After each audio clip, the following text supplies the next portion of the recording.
इस कार्यक्रम के पुण्यार्जक हैं नमनकर्ता सन्मति सुबल जिन श्रुत सेवा संघ रजिस्टर्ड श्री मनोज जी अनुप्रधान, भोपाल राजेंद्र जैन TI, श्रीमती अनीता जैन, आकाश जैन, कृति जैन, प्रिंस जैन, पूजा जैन भोपाल, संजय जैन मुंगावली, संध्या जैन, सनी जैन भोपाल मध्य प्रदेश। संपर्क सूत्र अभिषेक जैन, महावीर ज्वेलरी भोपाल 9827812370। जैसी बांसुरी की धुन बजती है, ऐसा संगीत बजता है, हिरण का आंख बंद करके सुनने लगता है, आंख बंद करके सुनने लगता है, बड़े ध्यान से सुनता है, इतना मोहित हो जाता है, इतना मोहित हो जाता है कि सब भूल जाता है, आंख बंद करके सुनने लगता है और तब तक शिकारी आकर के उसका शिकार कर लेता है।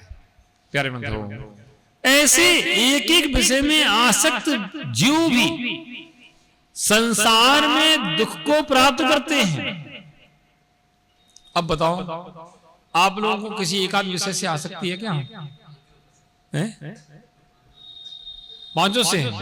ओह, भले ही राम मोर्चे को खोना हो, लेकिन सत्य यही है, संसार का हर प्राणी पांचों विषयों में आसक्त है।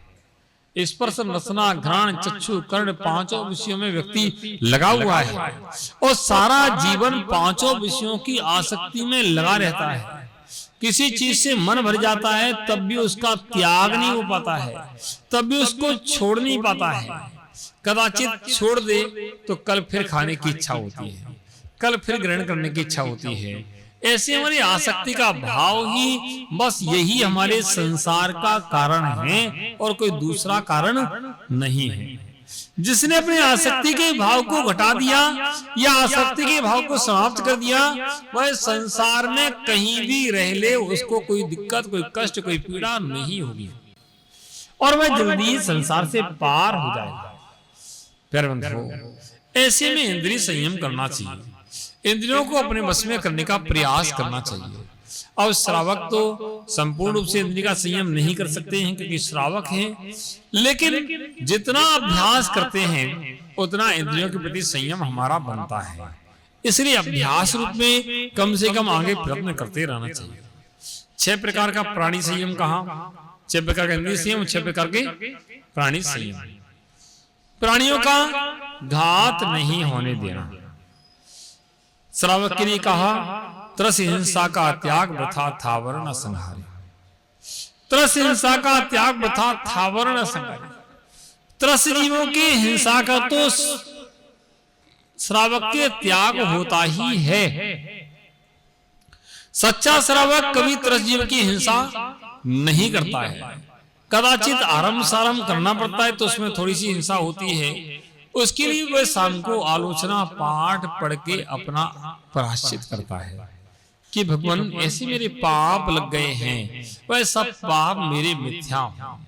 श्रावक को शाम को आलोचना पाठ जरूर पढ़ना चाहिए, आलोचना पाठ जरूर पढ़ना चाहिए, अपनी आलोचना जरूर करना चाहिए और यथायोग्य गुरुओं से से सामने आलोचना करके प्रायश्चित भी लेना चाहिए। कुछ व्रत नियम संयम भी ग्रहण करना चाहिए। अगर कुछ व्रत नियम संयम ग्रहण नहीं किए तो हमारा जीवन किस मतलब का है? प्यारे बंधुओं, 2 इंद्रिय से लेके 5 इंद्रिय तक के जीव, इनके श्रावक हिंसा का त्यागी होता है। हिंसा भी आगम में 4 प्रकार की कही है। कितने प्रकार की? कौन कौन सी? आरंभी, उद्योगी, विरोधी और संकल्पी। आरंभी, उद्योगी, विरोधी और संकल्पी, 4 प्रकार की हिंसा का उल्लेख मिलता है। 4 प्रकार की हिंसा होती है। आरंभी हिंसा श्रावक के द्वारा नहीं छूट सकती है। दुनिया के आरंभ सारंभ करना पड़ते हैं तो इसमें भी हिंसा होती है, लेकिन विवेक पूर्वक कार्य करना चाहिए, जीवों की रक्षा का भाव रखना चाहिए। उद्योगी हिंसा भी व्यापार आदि करेगा तो उसको उद्योग में भी वह हिंसा होगी, लेकिन उसमें भी विवेक रखना चाहिए कि मेरे द्वारा ज्यादा आरंभ सारंभ ना हो, ज्यादा आरंभ सारंभ ना करना पड़े, ऐसा वह विवेक रखता है। और विरोधी यानी कोई की बात फंस जाती है, कभी कोई परेशान करता है, झगड़ा करता है, तो उसके लिए हमें विरोध भी करना पड़ता है, उसके लिए समझाना भी पड़ता है। नहीं समझ में आता है तो हाथ भी उठाना पड़ता है, नहीं समझ में लाठी भी उठाना पड़ती है। इस प्रकार से श्रावक के लिए 3 हिंसा का त्याग करवाना संभव नहीं है, लेकिन यथा योग्य 3 हिंसा का भी त्याग करना चाहिए। यथा योग्य विवेक पूर्वक कार्य करना चाहिए। चौथी संकल्प हिंसा। संकल्प हिंसा को तो श्रावक को नियमित रूप से व्यवस्थित त्याग करना ही चाहिए। संकल्प लेके कभी जीव को नहीं मारना, इसको तो मैं आज मार ही दूंगा, इसको तो मुझे मारना ही है, ऐसा संकल्प लेकर के किसी को वह श्रावक नहीं मारता है।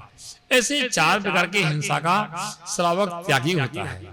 तो त्रस हिंसा का त्याग बथा थावर न सगारे। त्रस हिंसा का त्याग करने के बाद व्यर्थ में भी श्रावक जो है स्थावर जीवों की हिंसा नहीं करता। और स्थावर में पृथ्वी बहु खोद कराई, महिला देगे चांगा चिनाई। पृथ्वी खोदना यानी व्यर्थ में पृथ्वी खोदने का कार्य श्रावक नहीं करता। मकान आदि तो बनाना पड़ते हैं, जगह चिनाना यानी मकान बनाना, ये बनाना पड़ते हैं। तो इसमें विवेक पूर्वक कार्य करना जिससे जीवों का विघात ना हो, कम हो और अपना काम चल जाए, ऐसे पृथ्वी आदि खोदना ये एक प्रकार की वो भी पृथ्वी का एक जीव की हिंसा कहलाती है ना। व्यर्थ में नहीं करना। जल छाने जीवानी कीनो, सोहु पुनि डारे जो दीनो। नहीं जल थानिक पहुंचाई, क्रिया बिन पाप पाई। जल कायक, जल कायक जीव जो है जल में रहते हैं। हमें यथायोग्य रीति से जलकायक जीवों की भी जितनी रक्षा कर सकते हैं उतनी रक्षा करना चाहिए। जल जीव हैं, वे भी हमारी तरह हैं। जैसे हम जीव हैं वैसे वे भी जीव हैं। वे भी जीना चाहते हैं, वे मरना नहीं चाहते हैं।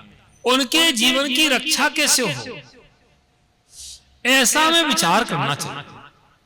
उनके जीवन की कैसे हम रक्षा कर सकें, ऐसा विचार जो करता है वह कुछ ना कुछ जीव हिंसा से बच जाता है। मान लें आप स्नान करते हैं, स्नान करते हैं 1 बाल्टी की 2 बाल्टी से, क्या आधी बाल्टी से है? कोई आधी बाल्टी से नहाता होगा, कोई 1 से नहाता, कोई 2 से नहाता होगा, कोई ऐसे भी होंगे 3 से नहाते होंगे, कोई ऐसे भी होंगे कि सुबह भी अलग, शाम को भी और दोपहर में भी। सोते समय भी नहाना पड़ता है उनको, सुबह भी नहाना पड़ता है और दोपहर में भी नहाना पड़ता है। चैन नहीं पड़ती है, पसीना आ रहा है, चिप चिप कर रहा है। एक बूंद पानी में कितने जीव होते हैं? असंख्यात जीव होते हैं एक बूंद पानी में। तो 1 बाल्टी पानी में कितने होंगे सोचो। इसलिए हमें उस पानी का भी सदुपयोग करना चाहिए। उस पानी को व्यर्थ में बर्बाद नहीं करना चाहिए, व्यर्थ में ही ज्यादा नहीं फैलाना चाहिए। जितने कम से हमारा काम चल जाए उतने कम से काम चलाना चाहिए। और उसमें भी पानी छान करके उपयोग करना चाहिए। छानते नहीं छानते हैं कि महाराज सुबह छान लेते हैं, जब टोंटी में वो लगा देते हैं, थैली लगी थी, थैली एक लगा दी, और जब तक वो फट नहीं जाएगी, सड़ नहीं जाएगी, उसमें काई नहीं लग जाएगी, तब तक वो लगी रही। तो क्या जल छना? भाई जल छना नहीं, भाई छना अनछना सब बराबर है। जल छानने की विधि होती है, उस विधि पूर्वक जल छान करके बिनछानी को यथायोग्य डाला जाता है। अब जल छानने की विधि तो हमने अपना ली, जल छान लिया और जीवानी यथायोग्य नहीं पहुंचाई, तो अब जीवों की रक्षा कैसे होगी? कैसे रक्षा होगी जीवों की? तो अब जीवों की रक्षा होना संभव नहीं है। इसके लिए फिर कुएं का पानी का इस्तेमाल करना पड़ेगा। कुएं का पानी कौन लाएगा? अब कुआं ही नहीं है, कहां से आएगा? नल में टोंटी लगी है, टोंटी में छान लेते हैं और छान करके जीवानी भी वहीं पटक देते हैं। एक सज्जन आए, बोले महाराज एक बात बताओ, कल से हम पानी नहीं छानेंगे। मैंने क्यों? कि जीवानी तो होती नहीं है, वो तो वहीं डालना पड़ती है, वहीं जाएगा ही, बहेगा ही, जीवन रक्षा कहां हो रही है? तो छान के फायदा भी क्या है? मैंने बात तो तुम्हारी सही है, बात तुम्हारी 100% सही है कि जीवों की रक्षा नहीं हो रही है। पानी वही के वही तुमने डाल दिया और वह तो मर गए बेचारे। तो हमारे व्रती श्रावक जो होते हैं वो क्या करते हैं? पानी छानते हैं और उसके बिनछानी करते हैं, एक बाल्टी में इकट्ठी करते हैं और बिनछानी को जाकर के सिंटेक्स की टंकी में छोड़ाते हैं, जहां सिंटेक्स की टंकी में पानी भरा जाता है, ताकि वह जीव उस पानी में रह रहे हैं, उस पानी में रह जाए। फिर प्रतिदिन छानते हैं और अगले दिन वहीं छोड़ाते हैं। ये एक विधि है।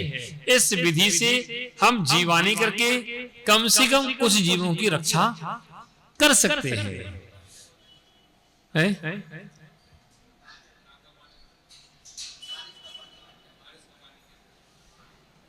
ऐसे पानी छान करके जीवानी हम करते हैं, जीवों की रक्षा कर सकते हैं। कदाचित कोई कहते हैं महाराज ये तो हमारे लिए मुश्किल है, अब 5 मंजिल कौन चढ़ के जाए? सिंटेक्स रखी 5वीं मंजिल पे, है ना, और पहली मंजिल पे दूसरा रहता है, तीसरी मंजिल दूसरा रहता है, तीसरी रहते हैं। कैसी वहां तक जाए, कैसे हो? यथायोग रीति से इतना तो कर सकते हैं, यह विधि तो है, लेकिन नहीं कर पाए तो कम से कम पानी छान कर तो प्रयोग करें ही करें। कम से कम अंशना पानी का उपयोग आपने नहीं किया है, कम से कम कुछ तो आपने संयम का पालन किया है। पानी छाना है तो कम से कम छान के पानी का प्रयोग किया है, कम से कम इतना नियम तो तुम्हारा चल रहा है, तुम्हारे संस्कार तो बने रहेंगे। अगर छन्ना ही खत्म हो जाएगा तुम जैन कहां रहोगे? जब तक छन्ना चल रहा है तब तक तुम जैन हो, और जिस दिन छन्ना समाप्त हो जाएगा उस दिन तुम जैन समाप्त हो जाओगे, जैन नहीं रहोगे। कहां जैन रहोगे? अगर पानी छान कर भी नहीं पी पाए तो क्या करोगे? अब तुम्हारे पास बचा क्या? जैनों के लिए कुछ नहीं है, जैनों का धर्म यही है, जीवों की रक्षा करना। अगर यही नहीं कर पाए तो क्या कर पाएंगे हम लोगों को अपने साथ में एक छन्ना रखना चाहिए। पहले के लोग अपने साथ में लोटा, डोरी और छन्ना रखते थे। लोटा, डोरी और छन्ना रखते थे। मुनराज के 3 उपकरण, पीछी, कमंडल और शास्त्र। मुनराज के 3 उपकरण कौन सी? पीछी, कमंडल और शास्त्र। श्रावक के 3 उपकरण कौन सी? लोटा, डोरी और छन्ना। मुन्नाज पीछी कमंडल के बिना निकल जाएं, तुम क्या कहोगे? नमस्कार करोगे क्या? और तुम बिना अपने 3 उपकरण के निकलो तो बताओ हम तुम्हें श्रावक कहें क्या? चमनलाल जी चेहरा देख रहे हैं मेरा महाराज, और तुम सब कह रहे हो, तो कैसे काम चलेगा बताओ? अरे भाई कैसे काम चलेगा? श्रावक हो तो कुछ ना कुछ विवेक तो तुम्हें रखना पड़ेगा। अरे डोरी मत रखो, एक छन्ना तो जिम में रख लो। अरे कमंडल हम भी किसी को पकड़ा देते हैं, पीछी तो अपने साथ ही रखते हैं ना। पीछी तो अपने साथ है, बिना पीछी के नहीं चल सकते हैं। श्रावक को अपने घर से पानी छान करके उबाल करके तब घर ले जाना चाहिए, वह पानी पीना चाहिए। एक बोतल में पानी उबाल करके भर लो, ले जाओ, और नहीं उबाल पाओ तो छान करके उसमें सौंफ, इलायची कुछ डाल लो। 6 घंटे की मर्यादा हो जाएगी, और 6 घंटे की मर्यादा से पानी आप पी सकते हो। और छन्ना साथ में रख सकते हैं, छन्ना साथ में रख के कम से कम जहां भी पानी मिले कम से कम छान के पी सकते हैं, कर सकते हैं। देखो छान के पानी पीने वाला अपने धर्म की रक्षा तो करता ही है, और जिन शासन की प्रभावना करता है। अगर आपने छान के पानी पिया है, कोई देखेगा तो क्या कहेगा? जैन साहब क्या कहेगा? जैन साहब। योगेश भाई मान लो है, योगेश भाई है, बाजार में पानी पीने 20 रुपए की बोतल का ऐसा करते हैं, तो लोग क्या कहेंगे योगेश, और योगेश भाई भले ही बिस्लरी की बोतल का पानी पिए, लेकिन उस बोतल के पानी को छान करके पिए तो लोग कहेंगे जैन साहब। क्या कहेंगे? जैन साहब। सुनो, तुम्हारे केवल पानी छानने मात्र से जैन साहब तुम कहलाने लगे हो, और जैन साहब नहीं कहलाने लगे, तुमने जैन नहीं जैन धर्म को तुमने बढ़ाया। गाड़ी में पेट्रोल डाली जाती है, पेट्रोल, तो उसमें फिल्टर लगा होता है कि नहीं लगा होता है? गाड़ी में पेट्रोल डाली जाती है तो उसमें मशीन से तेल निकलता है, उसमें फिल्टर लगा होता है, यानी तेल छन के निकलता है। उसके बाद भी तुम्हारे मोटर में तेल जाता है तो दोबारा एक फिल्टर वहां भी लगा होता है। देखो, हमने गाड़ी चलाई नहीं कभी, लेकिन मुझे पता सब है। उस गाड़ी में या पेट्रोल इंजन में जाता तो वहां भी एक फिल्टर लगा होता है कि वह तेल भी छन के जाता है, वहां भी तेल छन के जाता है। धन्य हो तुम, गाड़ी चलाते हो तो उसमें पेट्रोल तुम छान के डालते हो, और जीवन की गाड़ी चलाते हो इसमें चाय जैसा डाल लेते हो। अब कैसे तुम्हारी गाड़ी चलेगी जीवन की? पानी तो छान कर ही पीना, कम से कम इतना संकल्प जरूर ले लेना कि जब भी पानी पिएंगे तो पानी छान कर ही पिएंगे। ओहो, जीवों की रक्षा भी होगी, तुम्हारा धर्म पलेगा, जिन शासन की प्रभावना भी होगी। इस कार्यक्रम के पुण्यार्जक थे नमन करता सन्मति सुबल जिन श्रुत सेवा संघ रजिस्टर्ड श्री मनोज जी अनुप्रधान, भोपाल राजेंद्र जैन TI, श्रीमती अनीता जैन, आकाश जैन, कृति जैन, प्रिंस जैन, पूजा जैन भोपाल, संजय जैन मुंगावली, संध्या जैन, सनी जैन भोपाल मध्य प्रदेश। संपर्क सूत्र अभिषेक जैन, महावीर ज्वेलरी भोपाल 9827812370।